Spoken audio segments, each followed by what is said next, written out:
जिंतूरमध्ये नगरपरिषद निवडणूक प्रचारासाठी अजित पवारांची सभा संपन्न। राष्ट्रवादी काँग्रेसच्या नगराध्यक्ष व सर्व उमेदवारांना पाठिंबा देण्याचे आवाहन। जिंतूर नगरपरिषद निवडणूक 2025च्या तोंडावर राष्ट्रवादी काँग्रेस पक्षाने ताकद दाखवत दिनांक 24 नोव्हेंबर रोजी दादा शरीफ चौकात भव्य जाहीर सभा घेतली।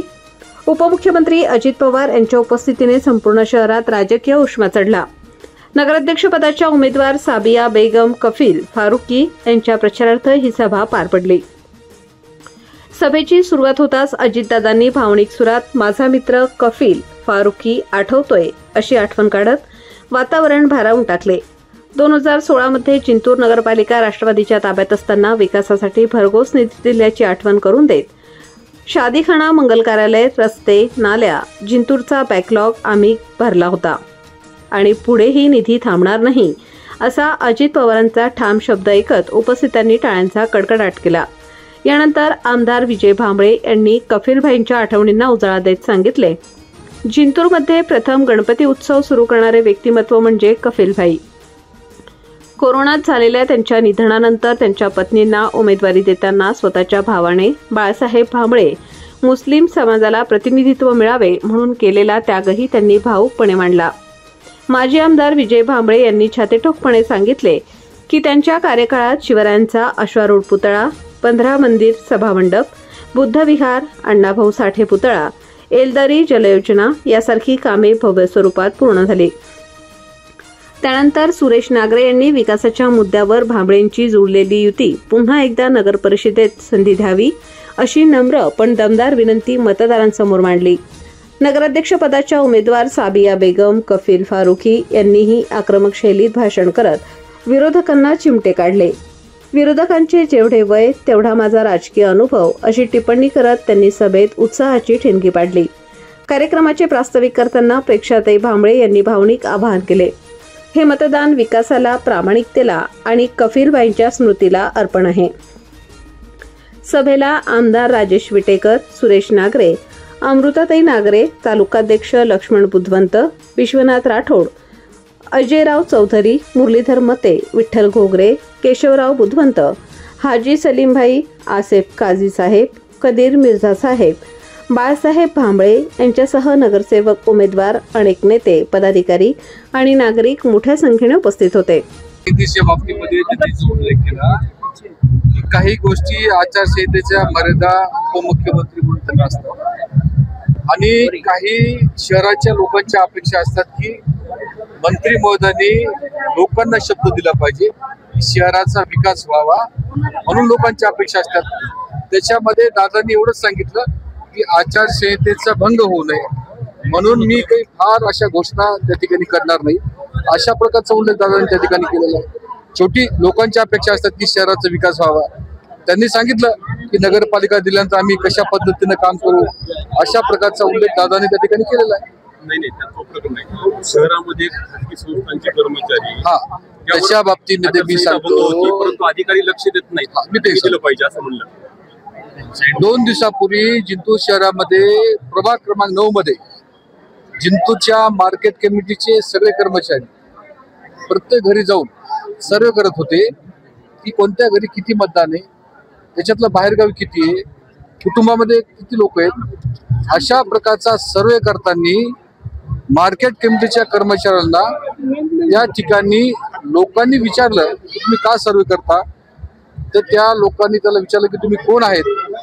त्यांनी सांगितलं की आम्ही एका खाजगी कंपनीतून आलो, पण एका कर्मचाऱ्याला तिथल्या स्थानिक माणसानं ओळखलं, त्याच्यानंतर त्याच्याकरता तो फॉर्म काढला आणि ते मार्केट कमिटीचे कर्मचारी त्या ठिकाणी निघलेत आणि त्या वार्डातील रहिवासींनी व त्या उमेदवारांनी त्या सगळ्या कर्मचाऱ्याला पोलीस स्टेशनला आणलं, पोलीस स्टेशनच्या पोलीसच्या हवाली केलं, आरोपास तक्रार दिली की त्या कर्मचाऱ्यावरती गुन्हा दाखल करा। माझं म्हणणं एवढंच आहे की कर्मचाऱ्यांनी राजकारण निवडणुकीच्या काळात करून शेवटी लोकशाहीमध्ये त्यांना मताचा अधिकार तो त्यांनी बदवा ना, पण अशा पद्धतीनं आचारसंहितेमध्ये कर्मचाऱ्यांनी कुठल्या प्रकारचं काम करू नये। त्याच्यामध्ये जिल्हाधिकाऱ्याला सुद्धा त्या ठिकाणी आम्ही निवेदन दिलेलं आहे, त्याच्यामध्ये कारवाई होणार। नाव काय त्या कर्मचाऱ्याचं? नाव मला माहित नाही, पण मार्केट कमिटीचे कर्मचारी होते। एक मला वाटतं पवार नावाचा एक कर्मचारी होता, आणखी दुसरं नाव माझ्यासमोर काय आलेलं नाही। दादा, जिल्ह्यात एकूण 7 नगरपालिका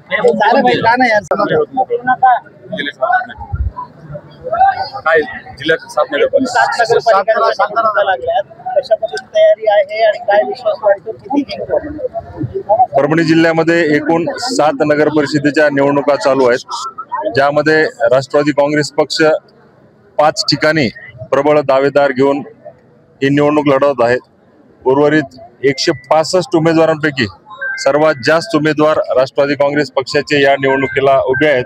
ज्यामध्ये 162 पैकी 112 उमेदवार राष्ट्रवादी काँग्रेस पक्षाचे या निवडणुकीमध्ये उभे आहेत. आम्हाला निश्चित स्वरूपामध्ये आशा आहे आणि कॉन्फिडन्स आहे, आत्मविश्वास आहे. या पूर्ण नगर परिषदेच्या निवडणुकीमध्ये सुरुवातीपासूनच या जिल्ह्यातला वर्ग हा राष्ट्रवादी काँग्रेसच्या विचाराचा आहे, राष्ट्रवादीच्या पाठीशी आहे. त्याबद्दल या 5ही ठिकाणी राष्ट्रवादी काँग्रेस पक्षाचे उमेदवार भरघोस मताने निवडून येतील अशा पद्धतीचा आम्हाला विश्वास आहे. आता परंतु काही ठिकाणी महायुतीतच चुरस दिसून येत आहे, तर त्यामध्ये कसं समीकरण असणार आहे? माहितीमध्ये समन्वय साधायचा माझ्याकडनं मी खूप प्रामाणिक प्रयत्न केलेला आहे, पण त्या ठिकाणी तो माझा प्रयत्न अपयशी आल्यामुळे आम्हाला ही निवडणूक स्वतंत्र निवडणूक लढवावी लागली. महायुती स्वतंत्र निवडणूक लढवणार प्रत्येक पक्षानं निवडणुकीच्या अगोदर अशा घोषणा केल्या होत्या. त्यानंतरही तुम्ही म्हणतात समन्वय, नेमकं कोण आहे याच्या पाठीमागे, कोणी युती होऊ दिली नाही? महायुतीच्या राज्य स्तरावरच्या नेत्यांनी सांगितलेलं होतं की ही निवडणूक महायुतीच्या माध्यमातून लढवण्यात यावी, परंतु काही स्थानिक पातळीवरच्या निर्णयामुळे, काही स्थानिक पातळीवरच्या, काही व्यक्तिगत पातळीवरच्या विषयामध्ये ही निवडणूक आता महायुतीत होत नाहीये. बऱ्याच ठिकाणी या ठिकाणी निवडणूक ही स्वतंत्र होत आहे. सोनपेठ, पाथरी, मानवत, जिंतूर, गंगाखेड या ठिकाणी राष्ट्रवादी काँग्रेस पक्ष स्वतंत्र निवडणूक लढवत आहे. काही ठिकाणी जसं सोनपेठला सर्व पक्षीय एकत्रित येऊन राष्ट्रवादीच्या विरोधात लढत आहेत. आज पाथरीलाही तशीच परिस्थिती त्या ठिकाणी आहे. मानवतला राष्ट्रवादीच्या विरोधात सर्व पक्षीय त्या ठिकाणी एकत्र आलेले आहेत. अशा आधी जिंतूरलाही तीच परिस्थिती त्या ठिकाणी आहे.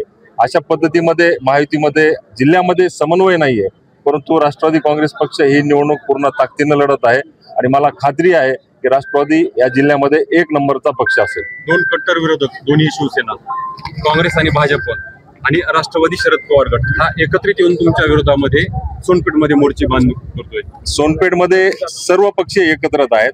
मानवतमध्ये सर्वांचा त्यांना पाठिंबा आहे, पण सोनपेठमध्ये सर्व पक्ष एकत्र येऊन आघाडी करून त्या ठिकाणी ते निवडणूक लढवत आहेत.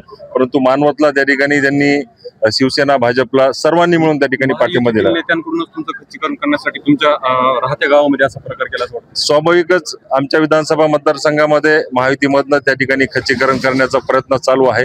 मी स्वतः महायुतीच्या माध्यमातून निवडणूक लढवावी अशा पद्धतीची माझी भूमिका होती, परंतु काही जिल्हाध्यक्षांनी येणं आणि आम्ही या ठिकाणी निवडणूक स्वतंत्र लढवत आहेत अशा पद्धतीची तशी एक परिस्थिती निर्माण करणं, त्यामुळे आम्हाला त्या ठिकाणी स्वतंत्र निवडणूक लढवावी लागत आहे.